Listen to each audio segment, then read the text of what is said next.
Hello, adventurers, and welcome to the Micflayers podcast, coming to you from a bad situation in an inappropriately leveled dungeon. I'm your host, Conor Martin, and with me, as always, is my co-host, Mr. Martin O'Dwyer. Hi, Martin. Smooth as sandpaper, Conor. You agree that? Leave me alone. No, I'm doing good. I'm very tired because I was working earlier today, but I'm excited because we're podcasting as always. This is like legitimately is like. Particularly because we started this in lockdown, this has very quickly become like a highlight of my week. So I'm always down. I'm fucking always down to podcast, man. Come on. I feel like the podcast we did start it in lockdown, but like the reason, and I saw a funny video on Twitter about this during the week. There's a guy I watch, I forget his name, Sean something. He's you Irish. Tagged me in it? Yeah. I did, yeah. And it's like why anybody starts podcasting. Yeah. And it's like a guy and he's inviting these duos of friends in, and they're all like, so why do you want to start a podcast? Well, we like talking to each other. We love a good chat. And we thought, and your man goes, you thought it'd be great for a podcast? Yeah, exactly. And it's like the reason, and every single person that comes in has the exact same reason behind starting a podcast. But I feel like this legitimizes those 2-hour conversations we normally have anyway about whatever is happening D&D wise in a week. And also gives us time that we're not just like, I feel like we're not texting constantly about stuff because texting obviously takes longer. Yeah. So we used to text all the time, pretty much all throughout the week, and now I feel like we meet up, we record ourselves, we talk for a solid hour and a half to 2 hours about whatever's happening D&D wise, what we're doing that week, and I feel like it's our therapy, a D&D therapy for us in the week. It can definitely feel like it's some weeks. Definitely feels like it's some weeks, and absolutely, I think the kind of like. There's all like 2 hours left in my shift, looking at my watch like, okay, cool, got 2 hours to go, and I'm like, but then 2 hours after the end of this I get to podcast, and I'm like, yes, okay, hang on, you can do this. You can do this. We're on episode 14 now, by the way. 15 is it? I mean, no, it's just that wrong. I think so. I have. You know what? I think it is 15, and I just have my notes wrong. Yeah, it is 15. It is 15. Good. As is kind of my shtick, I have been keeping notes. Oh, good man. I keep the date and the episode number, so in case this happens. So 15. I mean, we've missed 1 week a few weeks back. But I mean that's 16 weeks. We've done 15 episodes of our podcast. I'm quite proud of us. Yeah, I think we're doing very well. Yeah, I would do this if nobody watched it. Like, this is just crack for me. I knew this to be Martin. Yeah. Nobody watches this. I know. I meant 0 rather than our very, very loyal and excellent about 20 odd fans. Yeah, exactly. Yeah. No, absolutely. And like, it's nice. We appreciate the fuck out of you people. Thank you. Really do. But I mean, we have, like I said, we would be doing this anyway, even if we weren't being recorded or if no one was watching. We just enjoy talking about D&D and bantering and all that kind of stuff. And having the opportunity to talk about D&D with new people. Exactly. Yeah. Martin, do you find D&D challenging? Yes and no. Sometimes very. What challenge rating would you put on D&D as a hobby? Ooh. Trick question. Doesn't matter. Challenge rating never works. Oh, I was gonna say, are we taking into account like the money I spend on dice or have spent on dice in the past, because that might up the challenge rating a bit. I had to work for that shit. Like that was all a setup. Challenge rating means basically nothing, and that's kind of what we're talking about today. To make that point clearer, when me and Conor were discussing this episode, every time he said CR, my brain read Critical Role. Yeah. I didn't. I think I sent you the pitch idea of like why CR is useless. Yeah. And I thought you liked Critical Role. Yeah. I was like, no, challenge rating. Yeah, I thought this was going to be like an episode on how to like set expectations for new players that your game is not going to be Critical Role. And we will definitely have a conversation about that at some point. Absolutely. But like I was down to it, and you're like, no, challenge rating, stupid. And I was like, oh yeah, I'm so down to talk about challenge rating. So yeah, we kind of want to talk about a little bit about encounter building. We talked a little bit about it a couple weeks ago when we did our video on making boss encounters feel earned and stuff like that. That was kind of more the dramatic side of things. How do you, in a story, do you kind of build things up? This is a bit more hard mechanics, and specifically talking about challenge rating, which is how you measure the difficulty of a monster or an encounter, and then scale it appropriately to your party. Yeah. How to not kill your friends. how to not kill your friends, Or and the maybe thing kill some is- of them. It depends what you're looking for. Yeah, exactly. Depends what kind of game you're trying to run. When it comes to challenge rating, I find it can be a helpful guide. Mm-hmm. You know, it's a rough direction about where you want to go, but it's not. It very very quickly in a level 1 to 20 campaign you're running for your friends. It very very quickly loses relevance. Yeah. I find maybe levels 1 to 3 challenge ratings can be pretty accurate for the most part, and you can build some encounters that are adequately scaled and appropriately challenge your players and stuff like that. But like I said, very very quickly, challenge rating loses basically all of its meaning because you end up I think you and me have a recurring thing where we will create all of the encounters we create are deadly level encounters as per the rules on D&D Beyond and in the DMG, and still our players walk through it like it's a cakewalk. Yeah, I've gotten a little better at the deadly sessions now. The very first deadly encounter I threw with my party, I had to immediately nerf on the fly because I nearly killed my druid with opportunity attacks. So that was one that was one time where I felt CR really led me around the garden path there. But after that, I feel like I've gotten a more refined view. But I think a thing you said there that is really good. It's actually something that when I was trying to think of what I wanted to say about CR for this, was actually something that jumped into my head right away, and it's a guideline, not a rule. Like Pirates Code. Yeah. Sorry, I couldn't help myself. Barbosa, I couldn't help myself. Go on. No, I'm right about to jump into a pirate arc, so yeah, I'm all down. Let's go down. Let's go around the seven seas. I think Mike was telling me last night. Actually, I was talking to him last night, and I think he was telling me that you put a map in front of them and goes, "Look at all these interesting places." And even though there's something that's kind of directly related to his character, he's like, "But pirates, though." And you're like, "Yeah, but in this place, your home, there's this." He's like, "But pirates." Yeah, there's literally two things happening right next to where he's from. One of them literally right beside where he's from, and one of them approaching where he's from. And both of them are bad. They're aware that both of them are bad. But as soon as pirates, as soon as I mentioned the words pirate warlord, gone. Straight, like the pirate elf was like, "Let's fucking do it," and then Mike was like, "Party, hello. This is my 12-step plan and reasoning for why we should go and do this pirate thing." Like, oh man, he gave like his treatise on why they should go to Yosai Ryu and fight this pirate warlord, and not once mentioned his actual real reason for doing it, which is he fucking loves One Piece and he wants to be Monkey D. Luffy. Yeah, exactly. Yeah. He even told me that as well. He was like, you were like, "Oh yeah, it's kind of a piratey thing with these kind of themes," and he's like, "So One Piece, yeah?" And you're like, "Oh, fine, yeah, I guess it's kind of like One Piece." See, in One Piece there are like antagonists are called pirate. There are specific kinds of antagonists called pirate warlords.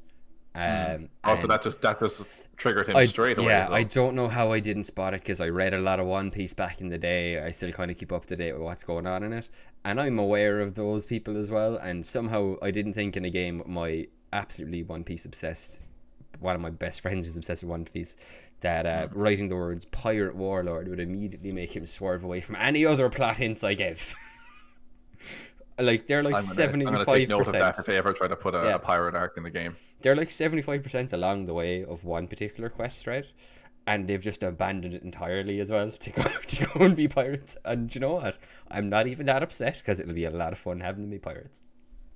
Yeah, absolutely. You get to use all the really cool. Actually, we talked about this a while back because you did a whole nautical adventure. I got to use it this time. After you did it, Ghost of Saltmarsh came out. Now you'll actually get to use Ghost of Saltmarsh. No, I did. I used the Ghost of Saltmarsh ship travel rules last week, and I was so happy with them. And I was like, "Wow, this would have been great like 2 years ago."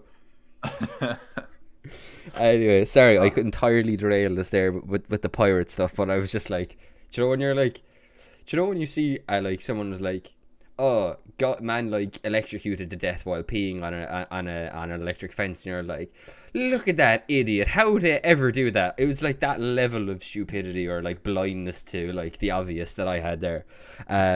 Sorry, I've entirely lost the plot of what we were talking about there. We were talking about challenge rating. Challenge rating, yeah. Oh yeah, because I nearly killed him in a turn.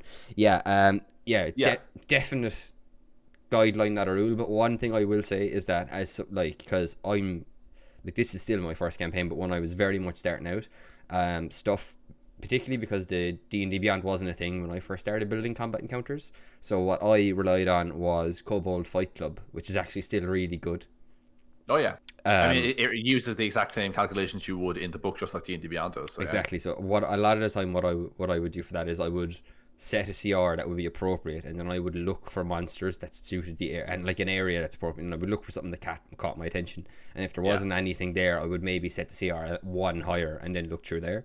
And that's kind of how I muddled my way through it. But like there are like a lot of pitfalls with CR, because certain creatures that are like really low CR can like end you. Like I think you and me have very similar notes, because I've got some stuff that's almost identical to this written down. Very quickly before we jump into that, what you were saying about Kobold Fight Club, fantastic website, yep. Brilliant tool. I used it so much in my early days of DMing. One thing it does that I don't think you can do on D&D Beyond is you can set the players you have, the levels of them and all that kind of stuff. Then you can set the difficulty level you want for it, and then you can set what type of region they're in, whether it's desert, tundra, grassland, all that stuff. And then you can click generate, and it will randomly generate some creatures that are appropriate for this. And you can just keep spamming it until you get a combination of creatures that looks like a good challenge to you. I had forgotten that you could do that on Kobold Fight Club, but now that you bring that up, that is actually a lot of how I came up with like my early combat encounters, is setting the appropriate. It's so handy. It's so handy. Particularly when you're not sure what to do, because like I remember like so many of my guys' early combat encounters are bandits, because you can put bandits anywhere. Bandits on the road, bandits in the trees, bandits in the sky, fucking bandits everywhere. Yeah. Absolutely. I started my very first Sky campaign. Bandits. Ooh, that sounds like a faction. Oh, that'd be really absolutely. I started a lot of my my very first campaign that I did with you guys. I started in a desert region. Yes. Which there are definitely some creatures you can put in a desert environment and stuff like that. But you want to your grave for that. Back in the day, Kobold Fight Club, and it's super easy for me to be like, I need something for them to fight on the road on the way to this other town, and I went generate. Oh, here we go. A couple of jackal wares and a handful of jackals. So I'm like, that'll do just fine, you know. And that's jackal wares wouldn't have been a very prominent monster in my mind, but I'm like, that's perfect. That fits perfectly. Yeah, I think D&D Beyond is like just one step behind that. Like I know you can, like it has like a load of filters you can apply to your search for a monster in it, which is really good.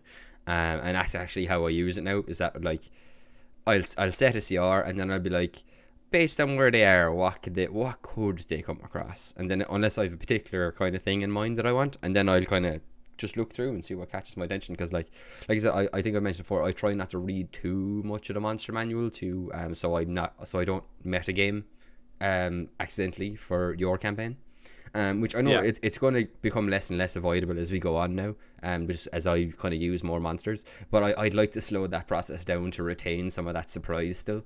And I know like you homebrew a lot still too, but at the same time I don't want to, you know, oh no, I mean I there's and I have some talk about some of this later on and how I handle monsters and stuff. But yeah, there's a ton of things I don't do by the book purposely. I more or less, especially once you get later, early in the game, like I said, a lot of the rules that are in the book apply early in the game, levels 1 to 3, even 1 to 5, and kind of maybe 6, 7, you know. But eventually they teeter out very quickly then.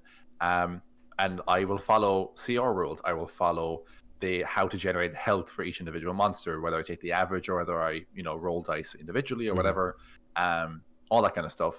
But then I quickly, again, once we start hitting where we are, like we're at level 10 now in our campaign, I'm pretty much not following anything vanilla. Monsters will get an extra attack here or there. I'll almost always max out their health, as long as I don't think it'll be a slog if I want the creature to last. Stuff like that, and it's a bunch of stuff that I do to because again, you guys are at a level now where you're quite powerful, and you breeze through most deadly encounters. So I need to do a few stuff here and there to kind of like just keep the challenge up, and it's only going to get worse. And I know this because I did this on a campaign already before. It's only going to get worse as we get closer to 20. But I do feel bad every time I action surge now, because I can just see like a light go in your eyes. And I'm just like, oh yeah, what do we call it? We call it the lug maneuver. Action surge and giant might. Action surge, giant might, 4 attacks. 1, 2, 3, 4. 3 battle master moves. Burn all 3 of your battle master things at the same time. What did you 96 points of damage in that one? You fought the beholder. 96. Yeah. yeah. I mean that was bloody crazy damage wise. Right, that it was, but that was also with like the flame rune with an extra 2d6. So I took full advantage of the tools you gave me in that as well. Like that's not going to be a super common thing for me yet. Yes. But yeah, so like a couple things like I said with CR, I find it's a good rule to have levels 1 to 3, and if you're a new DM, definitely use it as a guideline. 1000%. Yeah, and in my experience, you'll get a kind of sixth sense, or you'll get a feel for it, where you can almost judge how a challenge or how an encounter will play out just by gut feeling or in your head, more so than if you follow the numbers. Because we'll say CR doesn't account for magic items at all. Not at all. And when you're levels 1 to 5, that's not a big deal. You maybe only have 1 or 2 magic items in the party. When you go levels 10, 15, close to 20, every person is probably going to be attuned to 3 full magic items and then a couple other non-attunable items here and there as well. And that massively bumps up a party's not just damage output, but just their survivability and stuff like that. 100%. That's not even taking into account stuff you definitely have by like level 15, 16, which is like spell scrolls or like single-use magic items, stuff like that, where like they're not going to do damage, but like a scroll of flying is going to a scroll of flying on your like heavy armor wearing like fighter is going to make a big difference fighting a dragon.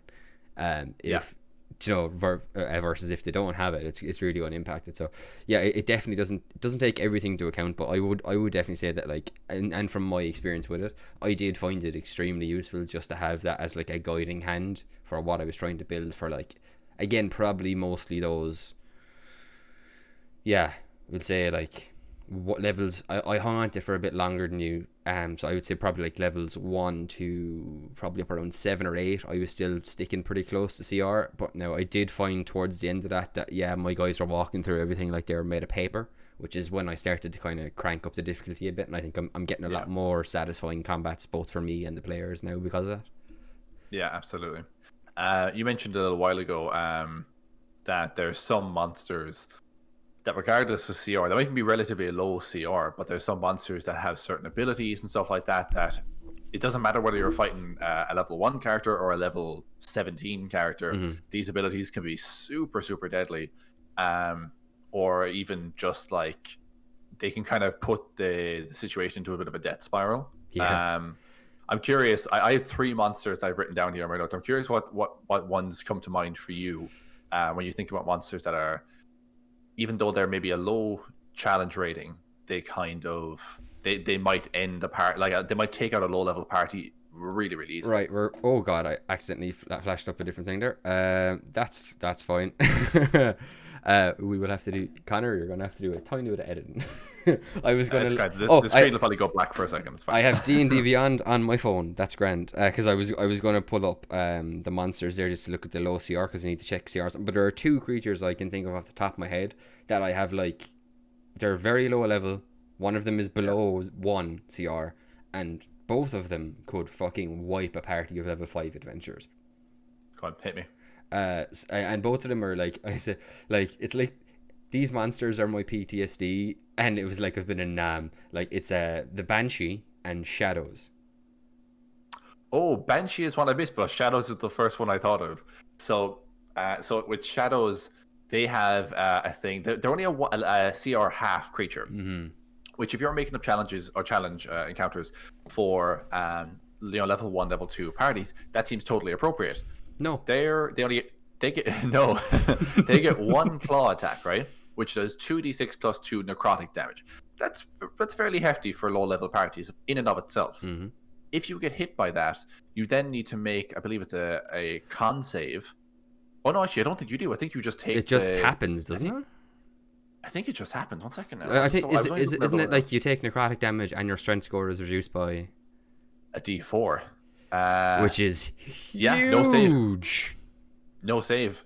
So here's the thing with this, right? You take 2d6 plus 2. Again, that's potentially 14 points of necrotic, which for a low-level party, particularly like a wizard or something like that, could be end-game for you. When you lose with this strength drain thing, it basically reduces your strength score by a d4, which doesn't seem like a lot. D4 is the smallest of the dice. In your head, maybe that makes you think it's not a lot. Most characters go 20 levels, never really increasing their strength score at all. Someone you might pick an ASI here or there, so you might jump up by 2 or 4 in your strength score. But realistically, I've known a lot of players just to get 16 or 18 strength and be happy enough with that for the campaign. So, and here's the thing, right? You're a wizard, or maybe a rogue or something like that. Strength is not something you need. But what if I'm a super buff wizard? What if I'm a muscle wizard? We talked about this last week, so this is earlier today. But yeah, so you don't need to have it. Like, for example, in our last campaign, Sage was a monk. She only had 8 strength for the entirety of the campaign. She never needed to have any more strength. She never put the ASIs or anything like that. She just stuck with 8 strength for the entirety of the campaign. I think you'll find most people who play rogue would have that as well.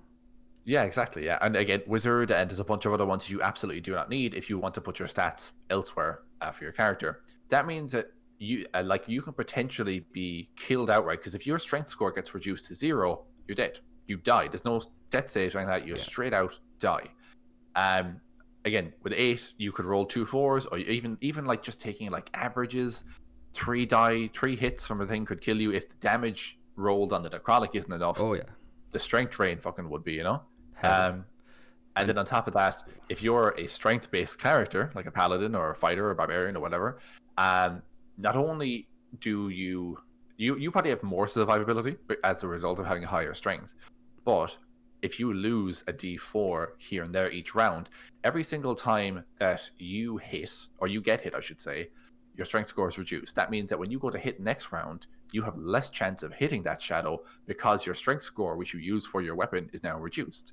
And then that means that you have less chance of hitting them, so it's more likely they will survive, and more likely they will hit you again on the next round.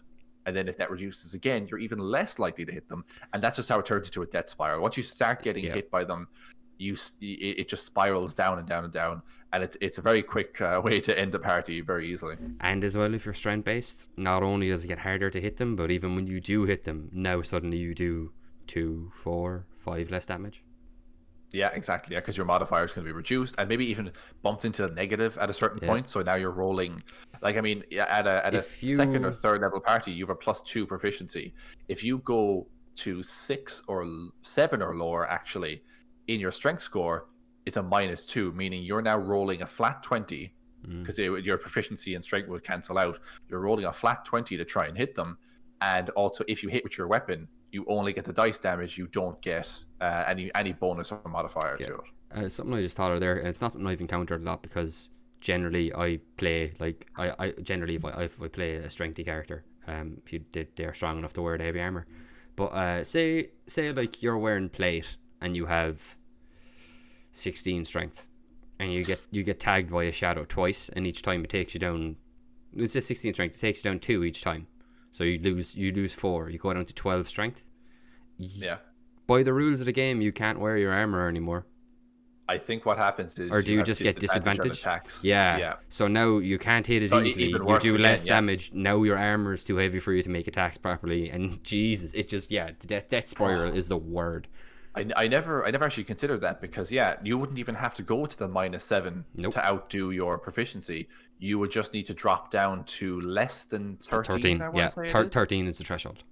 Yeah, so if you go 13, or if you go 12 or lower, you have disadvantage in all your attacks, and less modifier, and less damage. And yeah, exactly. It just spirals so quickly. Don't get me wrong, shadows are really, really cool, and they can really terrify a party because of what they do. Oh god, like, the reason I still remember that is because I got hit by a shadow a couple of times and was like, what the fuck, I can't hit anything now. Yeah, exactly, yeah. That's actually true. We fought them in our very first campaign inside of a keep. There was a banquet or something, and a bunch of shadows showed up. and they were tough. They Oh were yeah. really tough. I was very grateful for my dexterity-based range support in that fight, because I was just like, I can't hit anything and it's killing me, and then just the artillery came in from the sides, and I was very grateful.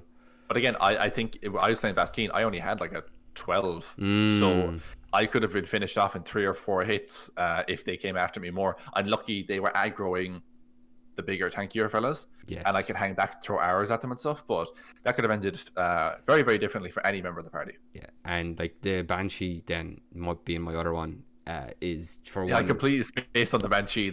Yeah, is so ridiculous. No, you're grand. But like the Banshee being my other one then is for one reason and one reason only, and that is it's whale. I think it's a DC 14 wisdom save. It's not terribly high, but it's Yeah. still it's a DC 13. Oh, okay. Con save. Close. It's been a while. Yeah. I used the Banshee this campaign. All creatures within 30 feet that can hear must make the save. On a failure, you just drop to 0 flat out. Even on a success, you take 3d6 psychic damage, which again, they're challenge rating 4. They're a little bit higher, but even like that's a relatively, just off the top of my head, that's probably a fairly balanced one for like a 2nd or 3rd level party. Yeah. You don't have access to Revivify. No. You probably don't have many spell slots or potions accessible to you. You better hope you have a druid or a cleric. Exactly, yeah, or like just anyone who can stabilize you, but like even the psychic damage. I mean, for the wisdom, like for the wisdom save and the healing. But yeah, like it's a con save. Oh, con save. Sorry, con save. Yeah. Yeah. But like, Jesus, like if you just had bad rolls, technically speaking, a Banshee can wipe a 20th level party. Yeah, absolutely, and it's the same thing with the shadows. Like I said, like you can go levels 1 to 20. With an 18 strength, and that's perfectly adequate at both those ends of that scale. Mm-hmm. But I mean, like again, if you happen to go up against a couple of shadows and they just happen to get a couple lucky rolls, suddenly you're fighting with 11 strength instead. And you might, again, at 28 level, you might take them out pretty easily. But again, if there's a swarm of them or enough of them that they hit one person 3 or 4 times, you're either in a situation where you could drop to 0 and die, or you might just end up having 6 strength until you can long rest, you know, or short rest. I forget which one it is. I think it's I would hope it's a short rest, but I think it's a long rest. I'm gonna double check now. It is short or long. So short would be fine. Yeah, but still, that's still pretty substantial. They're evil little fuckers, is what we're trying to say. Yeah. Is it wrong that the more I talk about them, the more I want to put them into the campaign? Like you can do it. You can absolutely do it. I'll just take that out in the next boss you make. Like doesn't Arkham Dan's character have like 7 strength or something like that? I might, if I look at him the wrong way, he might die from this. Yeah, I do distinctly remember him saying he built him to be like physically completely fragile. So a shadow would not do well for him. No, sir. In this situation, if you said a shadow killed Arkham, it could be one of these shadows, or it could just be a genuine shadow. That's how physically like weak Arkham is. He's great mental stats, but physically, no. The mind of Professor Xavier and the body of Professor Xavier. I think that was something myself and Dan talked about at some point, about the idea of him having him kind of floating around and being Xavier-like, maybe having a wheelchair of some kind. I can't remember. I think we talked about it at some point. There is another creature, and this one actually I've used personally against you guys when I want to say you were like level 9 or 10, okay. And they held their own because of a particular ability that they have. CR1 creature, ghouls. I know when you said because of a particular ability, I was like, it's definitely an undead. But yeah, ghouls are nasty. I remember that fight as well. I think we got like swarmed by a couple. So the fight was in the previous campaign. Your paladin Eru was from a place called Alatira, and you guys went down. Basically, the party was split, which right from the get go, not a great idea. But and we did that again this campaign. Oh my god! You did actually. I love running 2 fights at the same time. It's great. But Aerith. Sorry, not Aerith. Eru, your character, Sage, and Drunan. So the paladin, the monk, and the rogue went down to the harbor to stop the first wave or whatever, and then the sorcerer and the arcane trickster stayed behind in the fort. So I ran 2 fights on the in the harbor, the first thing I had 2 stages planned for that. The first stage is that a bunch of kind of low level undead relative to you guys. I mean, challenge rating 1 is fairly low level for a bunch of level 10 characters. Even only 3 of them should, in theory, be able to handle that pretty easy. You guys got rubbish dice rolls for ages, and these things, even though I think it's a relatively low DC to avoid the paralysis ability, they still ended up paralyzing you guys and getting some crits then, because I think when you're paralyzed, any melee attack is a crit. I think it's a crit, yeah. So like you guys are getting hit really hard, and I put that in as, again, like if this had been a low level encounter, that would have been seriously deadly. But I put this in because I'm like, I know this is the first wave of undead. These are basically minions. I want you guys to come in and just smack these guys around, burn a couple key points, burn a smite or 2, and then I'm going to bring in the big bad, and you're going to fight him. It went on way longer with just the ghouls than I had intended it to, and it's because you guys had low rolls. You got paralyzed a few times. You got critted on a few times as a result. And you actually lost a substantial amount of hit points between you and stuff like that. The fight, again, if I was to do this up in the challenge rating system, the system would have told me, yeah, about the 3 level 10 characters will wipe the floor with these ghouls. But the dice weren't worthy, and because of the paralysis ability, yeah, and like substantial. I even got extra damage on those guys because they were undead. Yeah. And still, I distinctly remember that, like, just being like, this is bad. This is because I think at one point there's like 3 of us there. I think 2 of us were paralyzed, and I was like, only one more person needs to get paralyzed, and the 3 of us have just lost our characters. Like, we're done for. It would have been really bad. And the thing is, again, these were the what you got, the cannon fodder. These guys are meant to run in, so you guys can just mess them up and frontline infantry. Get your boots wet. Yeah. And but then while this is happening, there is a demon, like a huge demon with an enormous red glowing greatsword, and a death tyrant hovering about 80 or 100 feet above you in the air, watching the whole fight take place. And they're waiting for their moment to come in. They're like, let them, our creatures soften them up, and then we'll go in and sort them out. And I got to a point where I was kind of going, do I even need to send these 2 in at this point? I mean, it's pretty rough. They're another one, right? So ghouls, because of personal experience, ghouls can be really tough like that. There's one that is, honestly, I find it hard to use because the rules are kind of weird surrounding it. Okay. And also because int is not a stat a lot of classes rely on. Oh, can I guess? Go. Is it the intellect devourer? It's the intellect devourer. Yeah. I fucking hate these things. I've never fought them, but I never want to. Oh no, we have fought them. We fought them in campaign 1, and I still don't want to fight them again. Did you fight them in campaign 1? Yeah, on the mothership or something. On the way to, I think it was just before we got the Narvine, we fought them. Yeah, because one of them zapped Eru pretty bad at one stage. I remember, and I just remember because you were like, "Yeah, it's a brain with feet." Yeah. There's actually, I mentioned this guy last week as well. There's a guy named Arcane Forge on YouTube, and he does drawings of all the monsters, his own interpretations of them. His version of an intellect devourer is really metal, but also so cool. It's just really awesome. Instead of giving them like dog feet like they do in the regular art, he gives them these spiky kind of spider legs, like 4 of those, and then the brain stem that comes out hooks up and around like a scorpion's tail. Oh no, I don't like that. I'll send you a link afterwards. It's really good. But he has some amazing interpretations of monsters in the book. I absolutely love them. And yeah, that's one of them. I think how do you reinvent something so it's a brain with feet? How do you reinvent that so beautifully into this horrific thing where the spine ends up becoming a scorpion tail style? It's actually very like H.R. Geiger, actually, that they're like biomechanical, like at least in my head how the spider legs look. They look like almost, Darth Maul Clone Wars style. Yeah, very like that. Yeah. Or if you play Jack and Dax, or Jack 2 Renegade or Jack 3, the metalheads, there's these scorpion metalheads that are in that look very similar as well. Yeah, no, I've never played Jack, but yeah, jeez, I'm not even like weirded out by like spiders or scorpions or anything like that, but just that particular, because I think it's because like the fact that it's got the brainstem hooked like a thing makes me think, is it gonna like, does it like lep on you and then just like brainstem into your brainstem and that's how it controls you? I mean, it's almost like a face hugger in that regard, because they have the face huggers have a tail that wraps around your neck, so they can try to. It's a really strong prehensile tail, so they can try to pull themselves onto your face.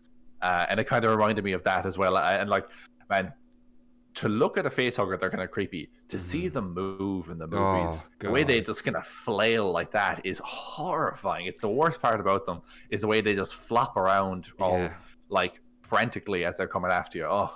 Or just because it's reminded me of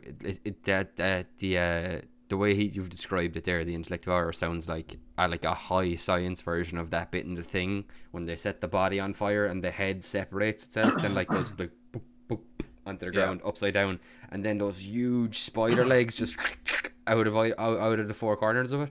Oh, isn't the head upside down as well? Yeah, so, it is. It's upside down and screaming, and two little like crab eye stalks come up out of the neck hole. Oh God, man.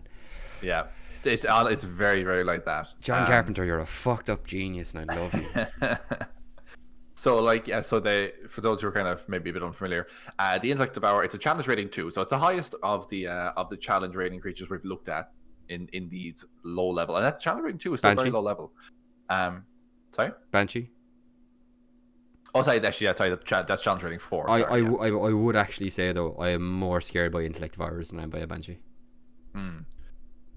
But I think it's the body horror element. A Banshee will just kill you with a scream, whereas the body horror element of Intellect Devourers, where they burrow into your skull and they're really... a much more visceral threat than a Banshee. A Banshee is like, I'm going to scream and y'all going to die. But like an Intellect Devourer is like, I'm going to climb into your skull. Yeah, and devour your brain, and then I will be your new brain, and I will control your body. It's brilliant stuff. It's one of my, it's some of the lore around Micflayers and all that I absolutely love. But Micflayers have like all the best things about space and all the worst things about parasites, and it's just there's so the way that they work, right, is that I'll actually bring them up here altogether. So Carter, it's basically they do an attack called Devour Intellect. Hence their name. Sorry, no, can't multitask. And they have a thing where they'll basically they'll roll 3d6. So what they do is they do an attack. You must succeed a DC 12 intelligence save or take 2d10 psychic, which is, substantial. And psychic is something that virtually no one is resistant to. So pretty good. And then also on a failure, roll 3d6. If the total equals or exceeds the target's intelligence score, the score is reduced to 0. That target is stunned until it regains at least 1 hit point. So 2 things are scary about this. 1, like I said, not a lot of classes have high int scores. Wizards, artificers, arcane tricksters, that's about it. 3d6 could mean 18 int, which again, not a lot of characters, unless you're a wizard or something, would have 18 int. So that's scary in and of itself. The part about this that, even as a DM, I'm like, I don't know how to use this, because I wouldn't know what to tell the players if they asked me. You're stunned until you regain at least 1 point of intelligence. You're not told how to do that. It's not like, it doesn't say you need greater restoration. It doesn't say you need a wish spell. It just says until you receive a point of intelligence, but it does not tell you how you get that intelligence back. I think I'd rule a greater restoration allowed to I would too. But also, a greater restoration is a 5th level spell, and these are, what's your again? 2? 2. So, reasonably speaking, you could put one of those up against 4 level 2 characters, technically, by how CR works. And then, like, they also have an ability called Body Thief, where they can basically... 4 level 4, isn't it? Because it's the average level of your party. So it'd be 4 level 4 character. No, they're CR2. I'm an idiot. Never mind. Go on. You had a good point. I was going to say, they also have the ability of Body Thief, where they can, if you're incapacitated, they basically make an intelligence contest with the incapacitated humanoid. That's with your reduced intelligence as well from the fucking failed save and throw. Oh yeah, and like, well, I mean, it doesn't work quite like the shadows. They roll 3d6. If your intelligence is lower than you roll, then you intellect devoured. If it isn't, if let's say you have 14 and they roll an 11, that has no effect. Right. That particular thing just does nothing in that case. But then they can magically consume your brain, and they teleport into your skull and take control of your body. So you could end up very quickly in a situation where if you get dropped to 0 hit points around these things, they're going to go, hey, that's a vacant body, and they're going to run up and try to get into it. And if they do, again, they're going to occupy your body, and all of a sudden then that's also a kind of thing where, like, I don't think you can just... I think you have to do like protection from evil and good to expel it from the body, but then you need something else to regrow the brain, like it's a wish spell. I was reading it here. Is it only a wish? The target regains its devoured brain by means of a wish. So not even like regenerate would do it. I would maybe rule that would be fine, but a wish spell is what it says on the stat block. Shit. So you not only would your character potentially not survive the encounter, you might then be fighting your level 2 or 3 or 5 paladin or something like that as a bad guy controlled by one of these things. God forbid you feel like you're about to finish the fight. You're like everyone's low. Your tank fails the intellect save and gets brain jacked, and then suddenly your tank is turning on the party now. Yeah, it's interactive hours are scary things. Yeah, I think anything like that does like anything like that where like it steals your soul and replaces it, or it steals your mind and puts its own consciousness in there, or crawls into your brain like a fucking, oh god, it's just a nightmare, isn't it? Like, yeah, anything that does that like destroys the body or like a vital part of the body is just such a fear when it comes to the D&D, like. Yeah. So like any of these things, again, that kind of falls under that ability to devour intellect falls under the same category as like it's only a DC 12, so it's not terribly high, but it falls under the same category as someone who's like, let's say like even if you're level 15, 16, 17, you're barb, because typically people tend to have barbs that are not very intelligent, but you can also have like any other person, maybe a fighter, you might have a rogue or a bard who has high charisma but not high intelligence. Eru had 9 intelligence the entire time, from level 1 to level 20. So then you would have had a -1 check to try and contest the intelligence save, and then you would have taken 2d6 psychic or 2d10 psychic, and then roll 3d6. All I needed to beat was a 9. On averages alone, you beat a 9 with that 3d6. Yeah. Yeah. So that's your intelligence dropped, your body just stunned and incapacitated. Yeah. And again, that would have been something that even a level 20 party could potentially be, one character could potentially be done by this thing. And they have low hit points, obviously. You can take them out quite quickly. But if you don't, or if you miss the shot because of a nat 1 or something like that, if they get a turn in the initiative, it's potentially game over for a character. Yeah. Depending on how things go, you know? Yeah. It's, yeah. Anything, because there's so few things based around int in D&D.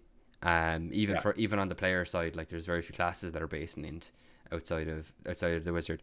That like the fact that they just hardcore attack that and go for it, like that's what makes it, or like, yeah, they're a CR2, but like I feel like, you know, I would hope that you'd common sense your way through it enough to be like, okay, these things clearly shouldn't be in the tavern. Like these are going to be underground. They're going to be like, unless the Slurm factory is in your town, these should not be in your town. Oh, that could be an interesting encounter. Ooh, okay. I just thought of a terrible idea for a one shot.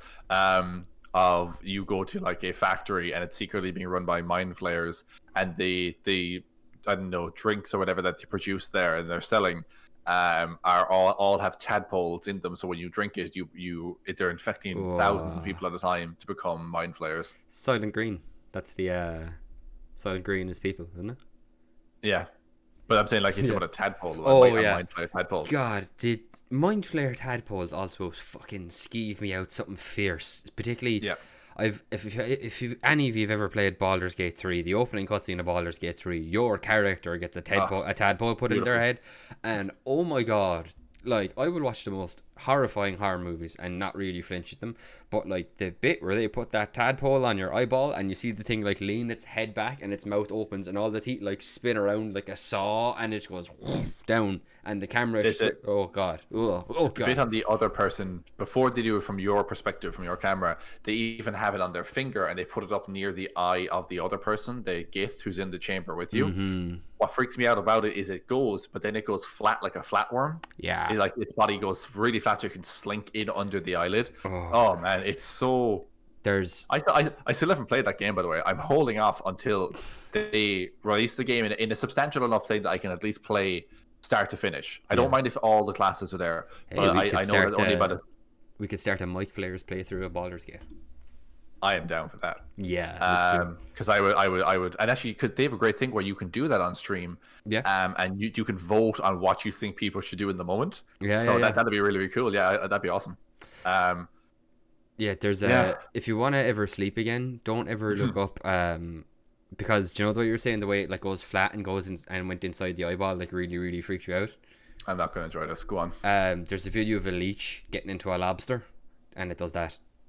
It like underneath the shell guy. It like flattens itself out, and you know like the front part of the lobster that they like break off when they're serving it, where like where the tail meets the upper half of the shell, and there's that little kind of a crease there.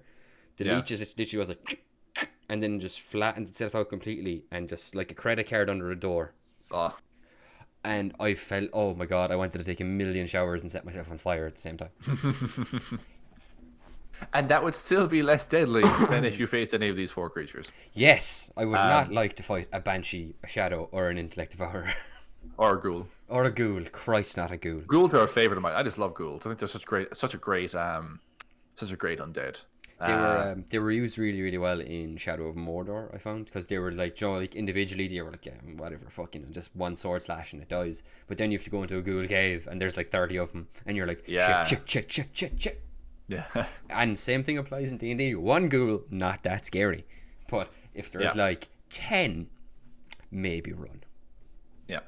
So there's more. There's definitely more than this, but these are just some examples of creatures, because of certain abilities that they have, that could potentially, it doesn't matter about the challenge rating of your party, these creatures could potentially end an entire party very, very quickly.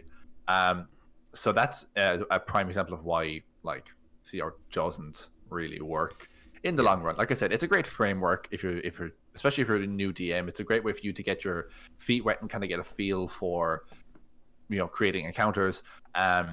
But don't live by it. I find that depending on the creature, it can be like any of these could end up being a very, very deadly encounter, even if you don't mean it to. Totally. And then other times, if you when you get later in the game, you might be making hard or deadly encounters that actually aren't that hard or deadly, and your party just walk through them no problem, because it's more about action economy. Which is to say, for anyone who doesn't know, it's more about the amount of attacks that are happening on either side of the combat. So your players, especially level 5 and up, are probably going to be making 2 attacks, and if there's 4 of them, you're talking about maybe 7 or 8 attacks around, depending on class and stuff. You realistically, if they're fighting a monster of some kind or multiple monsters, those monsters should have approximately the same amount of attacks in order to make the challenge as equal as possible. And there's going to be some factors like your party might have a Frostbrand dagger and get an extra d6 cold damage, which is obviously going to, you know, boost things in favor of your party. But I mean, like, anytime you find yourself in a position where you have, especially when it's a single monster, it's why Hydras are so great. If you have a single monster that only gets 1 or 2 attacks around, but you have 4 or 5 players, at the very most, they can only hit 2 of those players. Whereas if you have something like a Hydra, they might have multiple heads, and then each head gets a D10 bite attack, and you can potentially hit all members of the party and stuff like that. So they're great for like an action economy thing. But yeah, is there any encounters you had, Martin, where you've set up the players and been like, this is gonna be really cool, I like this monster now and stuff like that, and then the players, it's a round and they wreck all the bad guys instantly?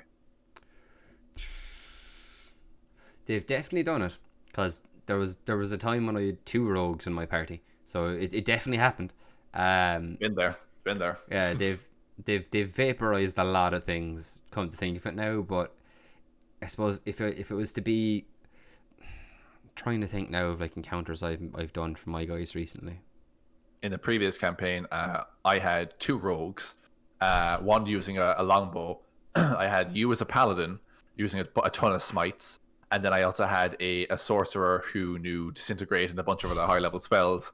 The one person who didn't give me any trouble was actually the monk. She could do a fair few punches. She did decent damage, but you guys all had these ridiculous, like rolling multiple D6s for disintegrate and sneak attack, and then you rolling D8s. You crit and go, oh, that's a crit. I'm gonna do a 4th level smite, yeah. And then you just double all the damage dice.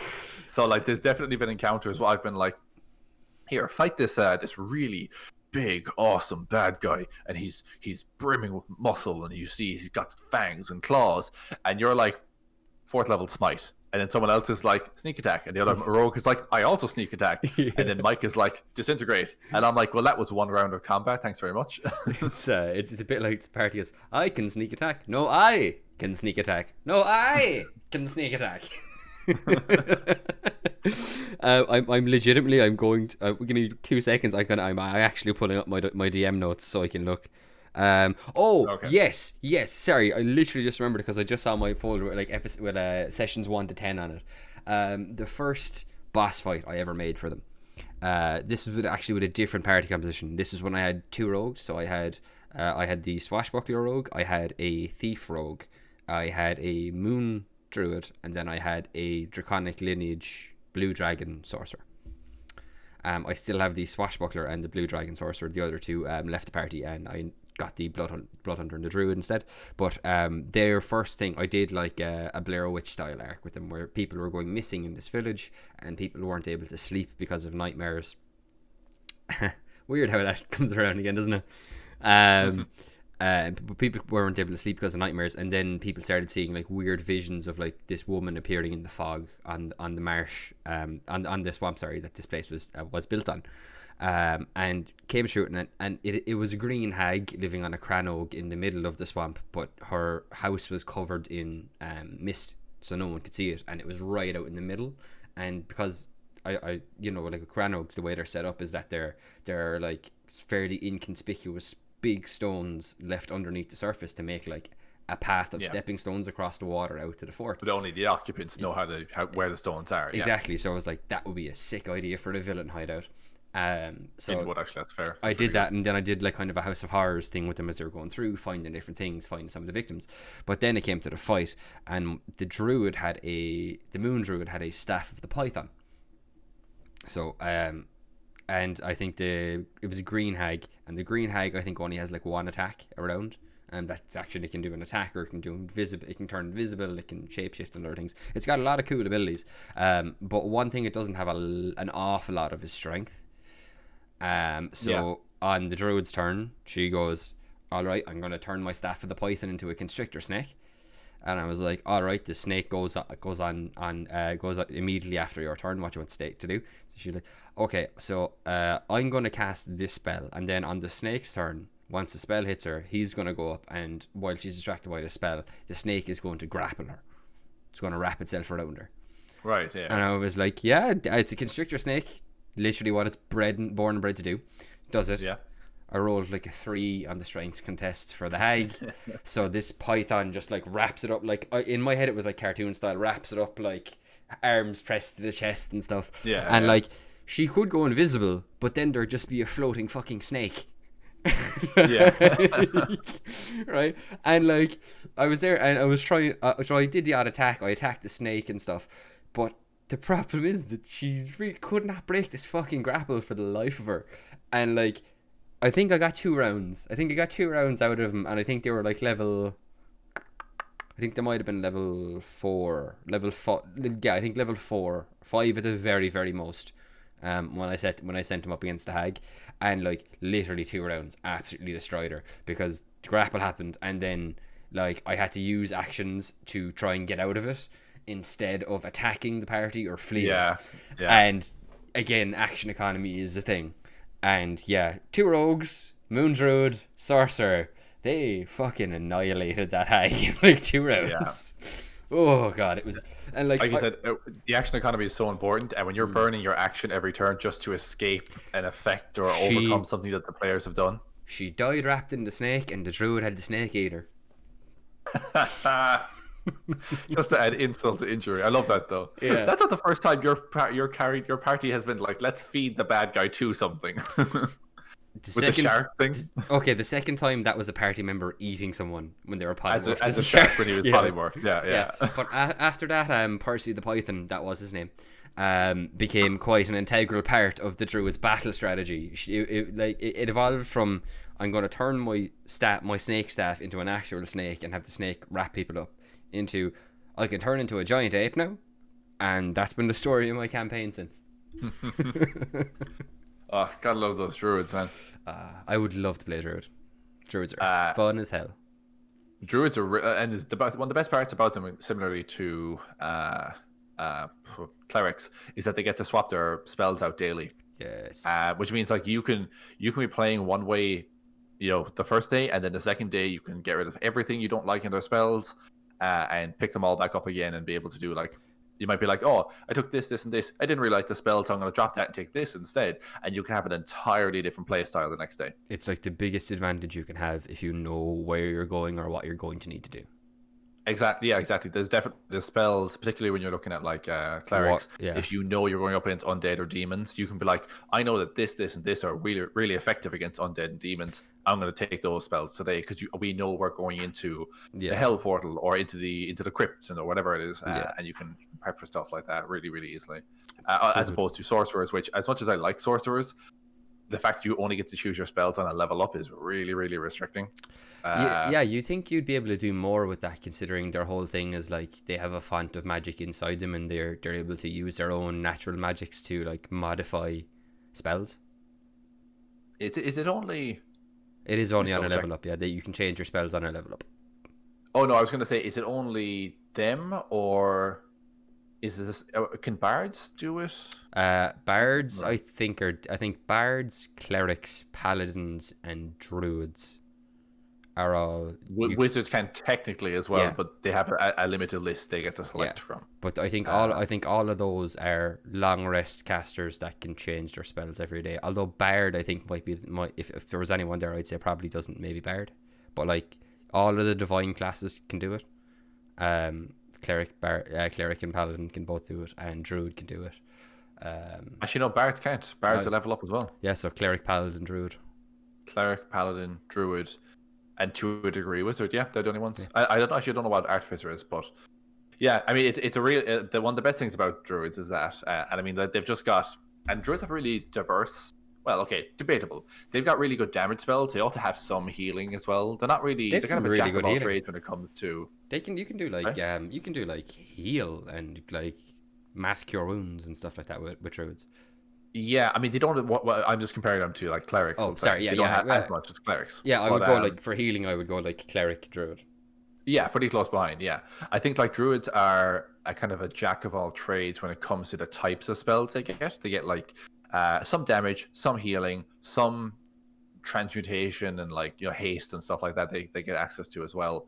And they get a really good diverse list of stuff. And if you want, like, it's why druids are so bloody powerful. Yeah.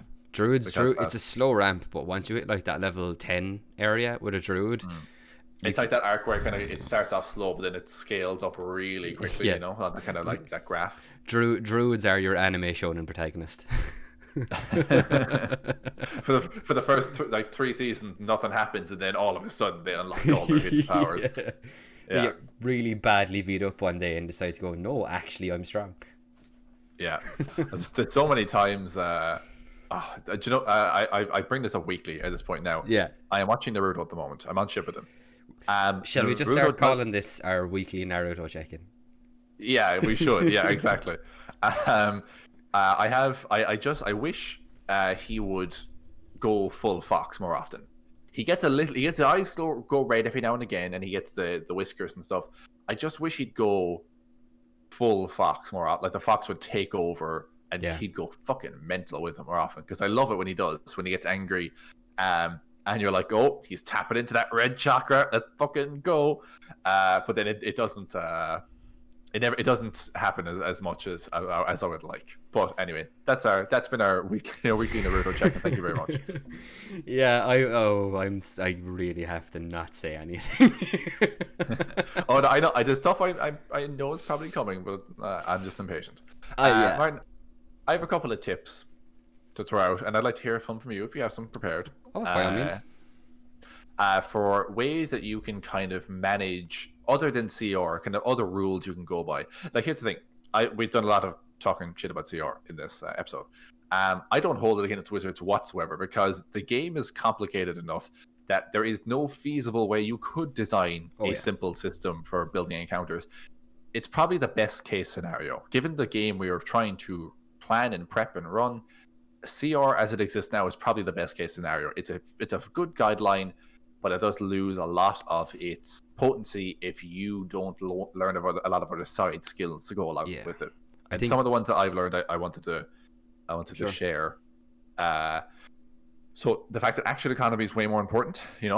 Judge how many actions or how many attacks happen on both sides of the battlefield. That's going to help you to judge the balance of an encounter way more. Mm-hmm. Another one I have is, I've mentioned this before, and it's one of my prouder rules when it comes to building encounters, is particularly when it comes to one big monster versus the party of 4 or 5, is find out the average damage your party deals, and then multiply that by how many rounds you want the fight to last. And this kind of breaks the rules of like what certain monsters are able to have health points wise. But for example, if I know that you do 20 points of damage around, and that Aerith can do 20 points of damage around, and that Wabu can do 30 points of damage around, I'm like, okay, that's 20, 20, 30. That's going to be 70 points of damage. I want this fight to last for at least 6 rounds. Oh, that's 6 too much. 4 rounds, right? So I'm going to say he'll need at least 280 to 300 hit points. If it's one monster, because again, action economy wise, that monster can attack you and you on this turn, and next turn it'll attack this person, and it keeps swapping around. But every single turn, all of your attacks are aimed at this one creature. And for that reason, you need to be able to tank those attacks. So giving a monster the hit points to last in a fight, so you don't end up with a situation where, like the Hag, where in 2 rounds you get massacred by the party. Melted is probably a better term. Melted, you get it? Digested in the stomach of a snake. No, I meant like Wizard of Oz. I'm melting! You know that? She was green and all. She was green. It was Wicked Witch of the West. I watched that thing. I watched that movie loads as a kid. Both my sisters loved that movie. So it was always on in the house, and I pretty much knew it back to front as well. Great movie. Another one is to add minions to your fight. So this is kind of a little boss fight thing, but this helps to help the action economy thing as well. So you got one big bad, right? And a bunch of players. This is a thing from 4th edition. I think I got from Matt Coble, because I'm watching a lot of his stuff recently. I think it's a thing from 4th edition where you can pick any monster in the book. It has 1 hit point, but everything else the monster does is exactly the same. It can still roll with a +6 to hit, and it still does 2d10 damage when it actually hits, and all this other stuff.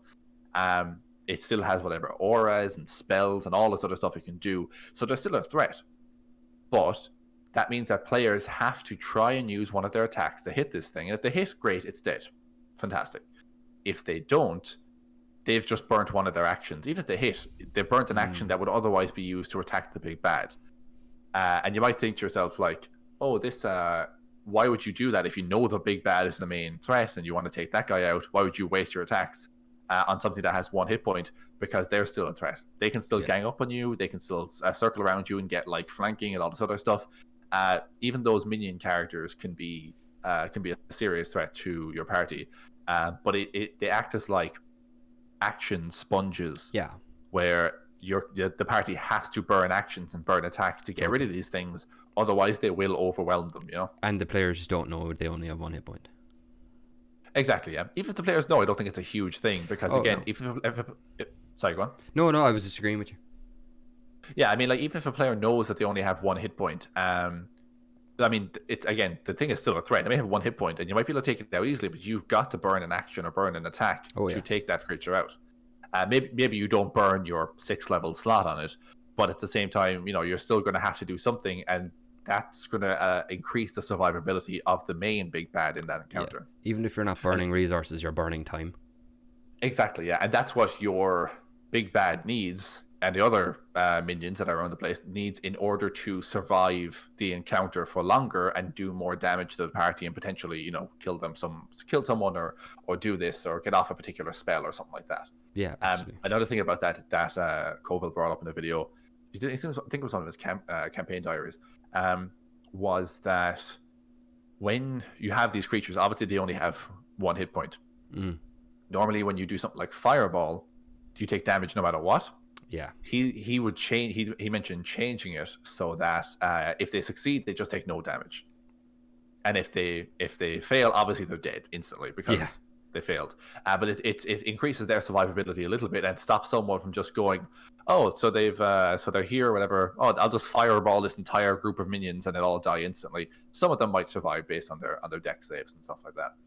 One of the most horrifying things I've ever seen in D&D, I think it was after you left the game, Connor, but at one point, the sorcerer in the group in my first game as Lug twin spelled Fireball on one group. Oh, I was there for that. That was yeah. Yeah, and we were up on the wall trying to close the gate before these cavalry guys came in, and there was a bunch of guys that already got inside and were fighting us, and they were tough. They were actually your people. Yeah, weren't they were also built wrong because they were barbs that could rage in heavy armor. Yeah, exactly. Yeah, and they were barbs in heavy armor with a shit ton of hit points. It was I forget the name of the character. It was it wasn't the Ganassi, it was the thief. Veltari, yes. Yeah, and she technically you can't twin spell Fireball, but we didn't know that at the time. And it made for a bloody epic moment. Dude, as well. I can't reference something that is the exact moment because it'll be a spoiler. Oh, God, soon, man, soon you will see the moment happen, and you will remember this. Naruto again? I can't specify. Okay, well, either way, twin spelling Fireball. Bang bang on the same group of people. They took an absolute boatload of fire damage. People who know what I'm on about, who are listening to this now, were like, "Oh my God, I remember that, but that was nuts." Sorry, it was so. I very nearly shouted out something that'll happen. It's obviously the show Naruto, not necessarily the character. It's in Shippuden, but it's 100 or so episodes away from where you are. Cool, I'll talk to you in 2 months. Okay, fair play. But yeah, sorry, I kind of lost it there after the double Fireball thing. I just remembered all the dice she rolled. Holy shit. I don't even think she rolled them set one spell and then another. I think she just straight up rolled all the dice at once, and everyone was handing her D6s to her. Oh yeah, that was good. I mean, again, I have my problems with some things in that campaign, but there were some moments that were fucking gems, and that was one. I don't even care that the rule was technically that you can't do it with Fireball. I don't give a shit. That was amazing because we were in dire straits. That was a TPK if she didn't do that. It was for a brief instant she opened a portal to hell directly on those guys. Exactly. Yeah. Oh, it was so good. One thing I thought of recently when it comes to building encounters. All right. One thing I thought of recently when it comes to building encounters is there's some things I put you guys up against some ogres not long ago. Well, a few months back. Yeah. Some ogres and a hill giant. Yes. They're relatively low challenge rating, but they hit somewhat hard. They got 2d12 8 for the hill giant. 2d8 for the club, yeah. Oh, for the hill giant maybe, yeah. I'm not about the ogre, sorry. Oh yeah. And they've got a decent chunk of hit points. Not a lot of AC, but they'll take a few hits, and they can be good kind of at any level. But one thing I noticed, and they've made it super, super easy now. So in the print books, something that's not in any of the print books, and I checked a while ago on the most recent adventures as well, all the way up to Icewind Dale, they do not print the proficiency of the monsters within their stat block. You can work it out by looking at some things, but it's not printed on the stat block. Recently, they put it onto D&D Beyond, so that any monster stat block you check down, it's actually just a right of CR. You can see all the proficiency of the monsters. They're implementing a thing pretty soon where you'll be able to roll monster abilities on the monster sheet. In the same way you can do with a character sheet? Yeah. That'll be so handy. but I thought about tweaking that so that monster proficiency scales with party proficiency. And this is more so, I guess, to kind of, if you want to use lower level monsters within an encounter with higher level people. Yeah. But there's times when like you go, I want to use this monster, and it may have like a +5 strength because it's a giant of some kind or something like that. And you go, this is really powerful, but then it only has a +2 proficiency because it's a relatively low level CR, and like that's only a 7. And these are level fucking 14 characters. But if I take the +4 or +5 proficiency and add that, suddenly they're far more likely to hit. Yeah. When you couple that with the damage and stuff. So that's one thing I thought about. That's more so again for higher level parties. But yeah, I would going forward. I can see myself making that a rule. I do where every monster, because again it's really easy when they're on D&D Beyond and right in front of you for you to go, oh, that's perfect. I can see that's a CR or that's a +2 for the proficiency. I know the party are level 10, so it's going to be +4 now, and that's going to make things a lot spicy, more challenging. Go on, sorry. Sorry, I thought you were moving on to your next rule. We can if you want. If you, I thought you had something to say about the proficiency. Oh no, just it's spicy. It sounds like a good way of keeping things like interesting. In terms, particularly if you want to like, because the problem with D&D is a lot of the more fun or interesting monsters are. Excuse me. That's me. Are in the lower. I just coughed at the same time you just sneezed. That's how synchronized we are. Yeah, the problem with D&D is a lot of the kind of more fun or cool or weird monsters that you want to use, they are in the lower tier.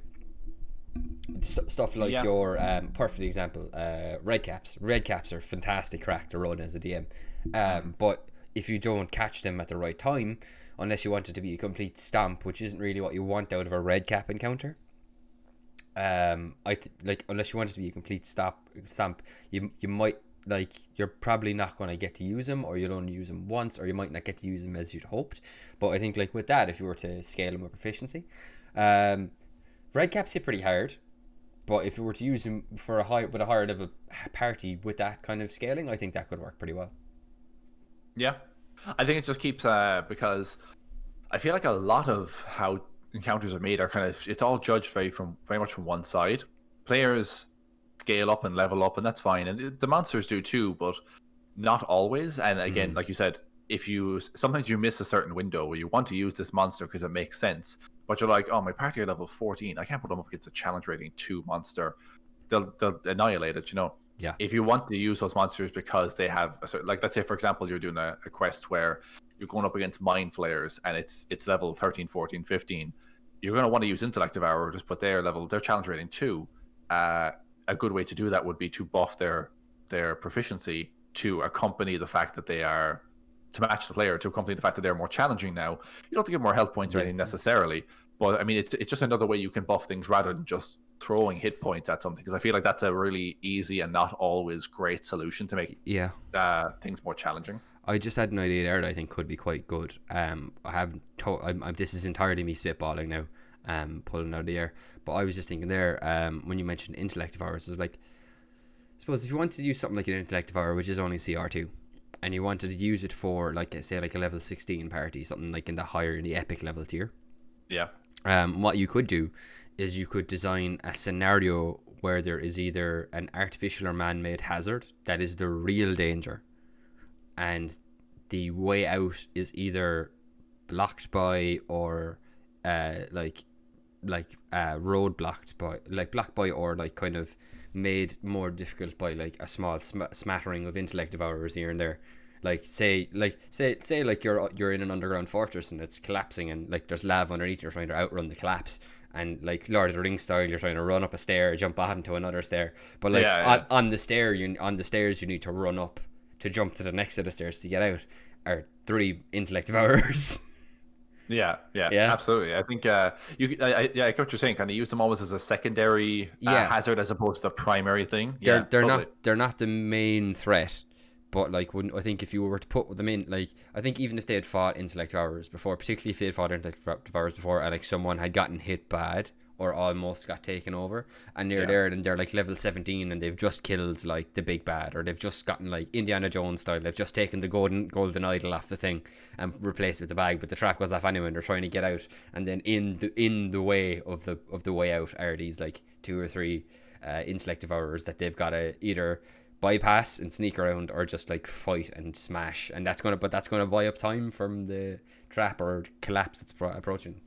I just thought of a really cool encounter where the interactive hour is the primary thing, but I think it'd be really interesting. Okay. So, like, imagine you go and you're going through a dungeon, room to room, you know, whatever, clearing it out. You open up one door and look in, and it's a room like filled with maybe cages or something like that. But in the very center of the room, or in this far corner of the room, there is a cage with an interactive hour in it. And the room is only big enough so that the interactive hour can pretty much hit you anywhere in the room. Oh, that's evil. And you're kind of just there and you're like, I don't want to go in there. No. And everyone in the party is like, well, I'm not going in there. Because if one person goes in, all it takes is one bad roll and they could be unconscious. And then the next round, they're taking over. And it'd be a case of, do we hit it from a distance, or, you know, what do we do? But no one's going to want to go in that room, even though it's not. So it's like a slower hazard. Yeah. It's not coming right at you, but like, we need to go forward and we need to do something about this guy over here, because if we go in there, he's going to see us immediately and try and do the thing to us. Yeah, man. Intellect devourers really are very, very John Carpenter. Now that I think it was like when you said, you know, like there's one room in a cage. I was like, all the other cages on the other side are dogs, and like the intellect devourer gets out of its cage by swapping its brain itself with the brain of one of the dogs, and then the dog gets taken out, and then the intellect devourer kills everybody. Yeah, very, very thing. Even how it moves, because it was the dog first, and then it wasn't the people. Yeah. I have one more thing. That's all I can think of before the podcast. In the words of Jackie Chan's uncle. Yeah, one more thing. That show was so damn good. So great. All the talismans, and I love the different types of, what they call the shadows. There was the Shadow Khan when they were doing the Chinese themed villains, and then they were the Oni, who were when they started doing the Japanese ones. Okay, so I think it was the Shadow Khan, because I think, wasn't there different types of Shadow Khan for every different mask or something? Sorry, that was it. That was it. Sorry, yeah. So there was like 12 or 13 Oni masks, and each of them had their own kind of Shadow Khan. Yes, exactly. Because I just remember, I think it's the very last episode, or one of the last episodes of that season, where they're collecting all the masks, and the last mask gets split in two, and two people get one half each. And they have half a Shadow Khan fighting, but they have these huge crab claws, and then they have like these weird long legs and stuff. They're really tall, but you have half and half fighting. And at some point in the episode, someone gets the full mask and puts it on and has these crab claw Shadow Khan. They were awesome. I should look back. I need to see if that's up on like Disney Plus or something. Goddamn, yeah. Yeah, they're really good, really good. But yeah, last thing I wanted to look at. And it's all about action economy. I think action economy speaks way more for any encounter. So you have look at the average, look at the action economy, how many attacks have been done in a round, add minions in to sponge up actions and attacks from players to, you know, offset that. And then the last one is to give, particularly if it's a boss or just a single bad guy, like a single monster, and give them legendary actions and layer actions. Make them up if you have to. But that's going to allow them to act on other people's turns. That's a great way to offset the fact that you have 4 players each doing 2 attacks, and this monster only does 2. That's fine. Give them fucking 6 legendary actions that they can take in a round, and then that will offset. So they're attacking at the end of every person's turn again. You know, that might be overdoing it. I need to look at the numbers, but but yeah, I think that could be really, really cool. To be able to, I just think that, again, it buffs them out. It makes them seem like, and it kind of informs your players, especially if they're seasoned players. When you hear that someone has like legendary anything, you're like, ooh, this guy's relevant, or this guy's not boss. He's not just a grunt. This guy means something. He's got training or whatever. I think it just goes a long way towards helping out the action economy and very much sets a tone. The bad guy more to do. Totally, yeah. That this is not just a throwaway encounter. This encounter is relevant and it means something, and there's consequences to it potentially as well. I am so looking forward to the day I get to use legendary resistances just for the looks of, yeah, he passes. But he rolled a 1. Yeah, he passes. I remember actually I had a great thing about that because I had when I did a final fight first campaign with you guys, actually here's a good story about action economy because you guys was so OP by the end of that campaign. You were level 20, you had a ton of different magic items that gave you resistant and double and increase your AC, give you extra attack damage. You're all +2 and 3 and weapons and stuff like that. It was crazy. All that stuff, right? The very last fight, first of all, you fought like 2 Maruts, which, if you're not familiar, go into D&D Beyond and look these guys up. They don't roll to attack; they just hit you, and you don't roll damage dice. They do like a flat 60 damage with every attack, 60 points of force. There's no roll. I would literally, on the first time I introduced one of these guys, I was like, he attacks you and does 60 damage, and you kind of, I can't remember it was you, someone in the party looked at me like, you didn't roll anything. I'm like, I don't have to. These guys are from the plane of order. They automatically hit. If they choose to hit you, they hit you. And they don't roll dice, they just do 60 damage every single time. And it's force as well. It was force as well. These guys are absolutely insane. I put you up against 2 of them, plus the big bad, and the big bad, because I needed him to have more to do, because again, you guys are so powerful, and there was 5 of you. And he had 2 actions, and I let him cast more than 1 spell in every turn. And I also gave him more spell slots. He had like 6 first levels and like 2 ninths. So he had way more spell slots. He had way more. He had 2 actions and could cast 2 spells if he wanted to. Not like a spell and a cantrip. It could be 2. He could cast a 5th and a 7th level spell if he wanted to, no problem. He could also concentrate on more than 1 spell at a time. And then on top of all that, and this is why I remembered, I gave him 5 legendary resistances. And I remember you guys fighting him and burning out his resistances. And after the 3rd one was gone, someone was like, that's it, he's out of them. Now we can hit him with the good stuff, And then the first time they hit, I rolled. And then you guys were like, and then he failed. And everyone's like, yeah. I'm like, he's going to use another legendary resistance. And you guys are like, how many does he have? And I'm like, he has 5.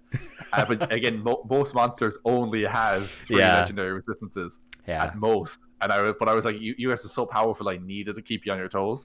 On our toes, again, we were kept. That last fight, I mean, even with all that, you still came out no problem. I feeble-minded the sorcerer. He couldn't cast spells. Again, 2 Maruts is a lot, like a serious amount of damage to be putting out. There was so much stuff. There was so much stuff in that last fight. But again, things got a little bit away from me in that campaign. I had to do X, Y, and Z to try and keep the action economy balanced. So you guys were actually challenged by what was happening in the game. Yeah. No, that's it's like, it's just like an eternal balancing act, which is appropriate, I suppose, because you are balancing. But like, I suppose what I do a lot, and it's just generally how I do it now, is I just look for stuff that appeals to me. And like I'll usually have like an idea, or even just a vague concept of like what sort of thing I want to put them up against. Even if it's just for like a regular encounter, I'll just have an idea, and then I'll basically go, right, what kind of encounter do I want this to be? Do I want this to be something they breeze through so that it's noticeably easy, and that maybe leads to a bigger fight down the road, and it's like a hint of what's going on in the area? Do I want it to be like a medium fight where, again, they'll probably still breeze through it, but a little bit tougher, maybe for the same purposes, or you might just want to wear them down a little bit, or it's like, like they're or like, so the party are like attacking a fortress, and your first encounter is going to be maybe the watch guards, and they're not very well trained, not very well armed, so they're a lower CR, and it leads into a bigger thing. And then see, pretty much all I do now is all the big encounters anyway are deadly, and the lowest I go is hard. On the difficulty of encounters, just because of my party's level. They're level 11. They're kitted out with magic items. So it is a thing. But I think, like, personally for me anyway, the best way I find to build an encounter is I will put the CR thing on. I'll go for like a general CR range I want. So like, say if it's a boss encounter and I'm trying to work out on like a future boss encounter, I'll be like, okay, say they're level 11.